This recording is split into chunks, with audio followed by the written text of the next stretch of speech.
पहला धमाका, दूसरा धमाका, तीसरा धमाका। एक ही सर्जिकल स्ट्राइक में हिजबुल्लाह ने फोड़ डाली इजरायल की 3 आंख।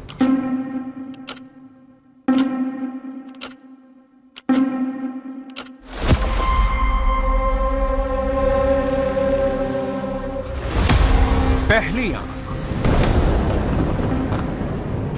दूसरी आंख, तीसरी आंख।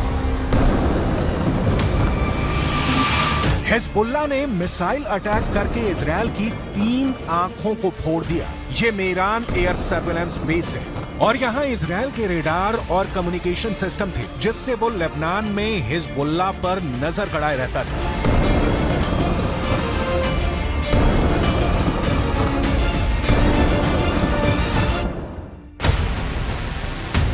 अब सैटेलाइट तस्वीर की मदद से इस लोकेशन को समझिए। लेबनान बॉर्डर पर यह है इजरायल की 3 आंख यानी 3 ग्लोब रेडार और साथ में है इजरायल के कम्युनिकेशन टावर। ये मेरान एयर सर्विलांस बेस है, जिसे तैयार करने में इजरायल ने अरबों रुपए खर्च किए थे।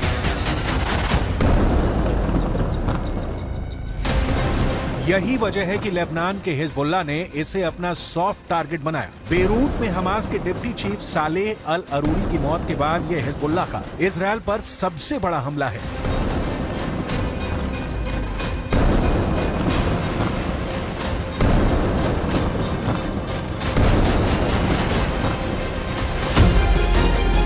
यह इजरायल के बहुत ही सीक्रेट बेस पर बहुत बड़ा हमला है। एक तरह से हिजबुल्लाह ने इजरायल के सीक्रेट बेस को मिट्टी में मिला दिया है। अब तक डरा हुआ लग रहा था हसन नसरल्लाह, लेकिन अब लग रहा है कि शुरू हो चुका है अरूरी का बदला। इजरायल पर टूट रहा है हिजबुल्लाह। हसन नसरल्लाह को पहले बैकफुट पर देखा गया। अरूरी की मौत के बाद हसन नसरल्लाह की जुबान में वो तीखापन नहीं था जिसकी इजरायल को उम्मीद थी, लेकिन अब हिजबुल्लाह ने अपना सबसे खतरनाक अटैक करके इजरायल को सोचने पर मजबूर कर दिया है कि वो हिजबुल्लाह से कैसे निपटेगा।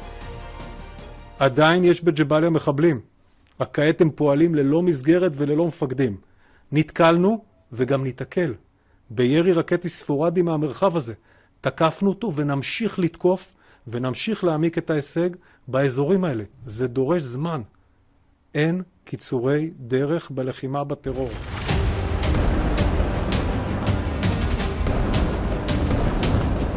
इस वक्त लेबनान और इजरायल के मौत वाले बॉर्डर पर हिजबुल्लाह का पूरा कंट्रोल है। हिजबुल्लाह अब ऐसी मिसाइल फायर कर रहा है जिसके आगे इजरायल के टैंक अपनी तोप रगड़ते हुए नजर आ रहे हैं। हिजबुल्लाह ने निकाली हैं 3 बहुत ही खतरनाक एंटी टैंक मिसाइल और मल्टी बैरल रॉकेट लॉन्चर। ये मिसाइल ईरान से सप्लाई की जाती रही हैं और ऐसी मिसाइलों का हिजबुल्लाह के पास बहुत बड़ा जखीरा है।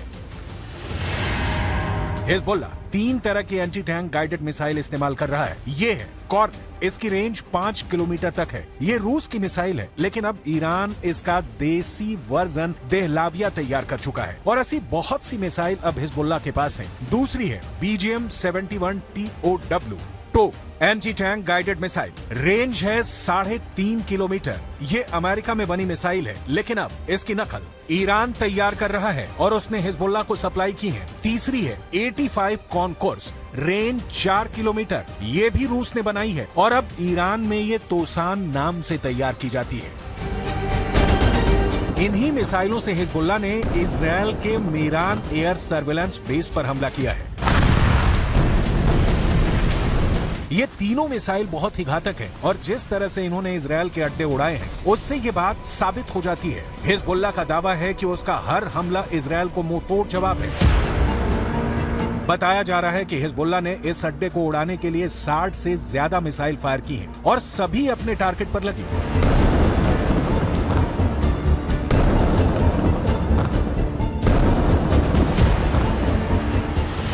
ये मेरान एयर सर्विलांस बेस के अंदर की तस्वीरें हैं, जिन्हें बहुत ही सीक्रेट माना जाता है।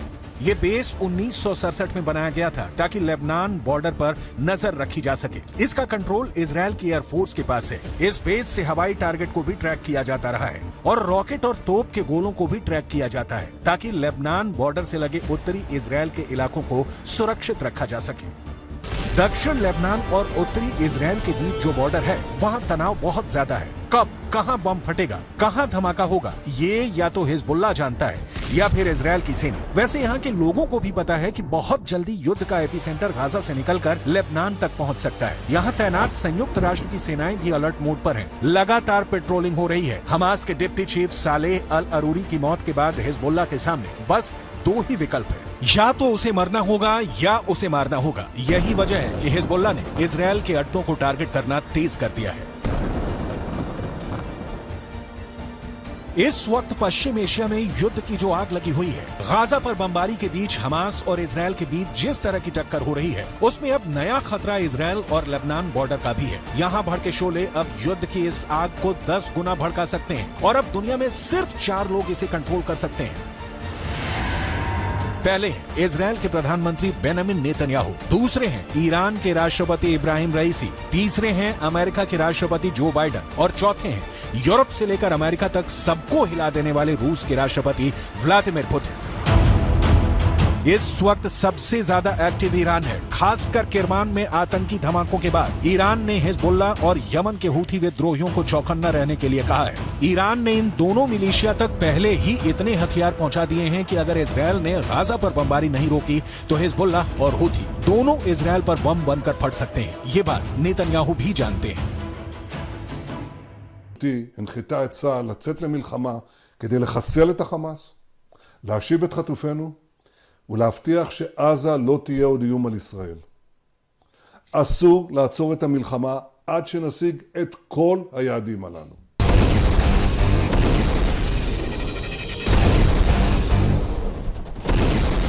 जब से सालेह अल अरूरी को इजराइल ने ड्रोन स्ट्राइक में मारा है, तनाव बहुत ज्यादा फैल गया है। ये ड्रोन स्ट्राइक बेरूत के दहिया इलाके में हुई, जिसे हिजबुल्लाह का गढ़ माना जाता है।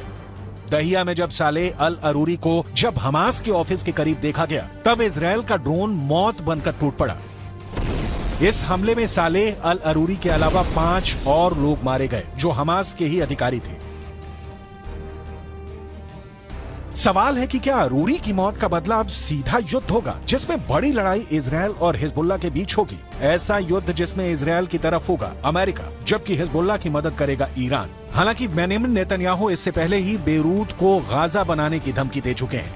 תקפנו מטרות רבות של חיזבאללה, חיסלנו מחבלים רבים, ואני שב ואומר, אם חיזבאללה יבחר להיכנס למלחמה, הוא יעשה את טעות חייו. देखा जाए तो हिजबुल्लाह वो संगठन है जिसे ईरान से पूरी मदद मिलती है और ईरान हिजबुल्लाह को इजराइल के खिलाफ एक बड़े हथियार के तौर पर इस्तेमाल भी करता आया है। लेकिन इजराइल ने अगर हिजबुल्लाह का हाल हमास जैसा करने का फैसला किया तो लेबनान में वर्ष 2006 वाले युद्ध की तबाही दोहराई जा सकती है। 2006 में हिजबुल्लाह और इजराइल के बीच 34 दिन तक युद्ध चला था। तब इजराइल के 121 सैनिकों को मिलाकर 160 लोग मारे गए थे, जबकि हिजबुल्लाह के 250 लड़ाकों समेत लेबनान के 1200 लोगों की मौत हुई थी। हम अपनी वीडियो लाइब्रेरी से 17 वर्ष पहले लड़े गए इस युद्ध की तस्वीरें निकाल कर लाए हैं ताकि इस बात का अंदाजा लगाया जा सके। लेबनान का वही हाल कर सकता है जो इस बार गाजा का कर रहा है। इसलिए हिजबुल्लाह को नेतन्याहू की धमकी को बहुत गंभीरता से लेना होगा, क्योंकि इजराइल अब बेरूत को दूसरा गाजा बना देगा। ये वो साफ साफ कह रहा है। इजराइल जानता है कि अरूरी की मौत ने उसका एक दुश्मन खत्म किया है, लेकिन कई और दुश्मन उसके खिलाफ तैयार हो चुके हैं। हमास के चीफ इस्माइल हानिया ने भी कह दिया है कि इजराइल को अरूरी के मर्डर की कीमत चुकानी होगी। अरूरी की मौत से इजराइल के 3 बड़े दुश्मनों को बहुत जोरदार झटका लगा है। पहला झटका हमास को लगा है, क्योंकि सालेह अल अरूरी इस्माइल हानिया के बाद हमास में दूसरा सबसे बड़ा नाम था। दूसरा झटका ईरान को लगा है, क्योंकि सालेह अल अरूरी ने ही सीरिया में युद्ध को लेकर हिजबुल्लाह और ईरान के साथ आए मतभेद को दूर किया था।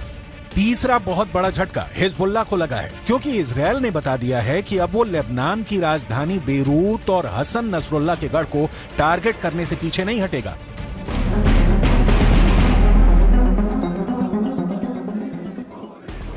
इस वक्त गाजा के बाद वेस्ट बैंक में भी युद्ध के हालात बनते नजर आ रहे हैं। सालेह अल अरूरी की मौत के बाद वेस्ट बैंक में प्रदर्शन शुरू हो गए हैं। सड़कों पर हजारों लोग इजरायल के खिलाफ उतर आए हैं। हालात ऐसे हैं कि इजरायल को अब अपनी ड्रोन फोर्स को वेस्ट बैंक के ऊपर एक्टिव करना पड़ा है। देखा जाए तो वेस्ट बैंक इजरायल के खिलाफ 5वां मोर्चा है। इससे पहले गाजा की लड़ाई है, हिजबुल्लाह से लड़ाई है, हूथी से युद्ध का खतरा बढ़ता जा रहा है। इराक में ईरान समर्थित हश्द अल शाबी ने अमेरिका के ठिकानों पर हमले बढ़ा दिए हैं। अरूरी की मौत के बाद ये मोर्चे और मजबूत होंगे, इसमें कोई शक नहीं। ये युद्ध फैला तो समझ लीजिए कि बहुत से देश इसकी चपेट में आ जाएंगे।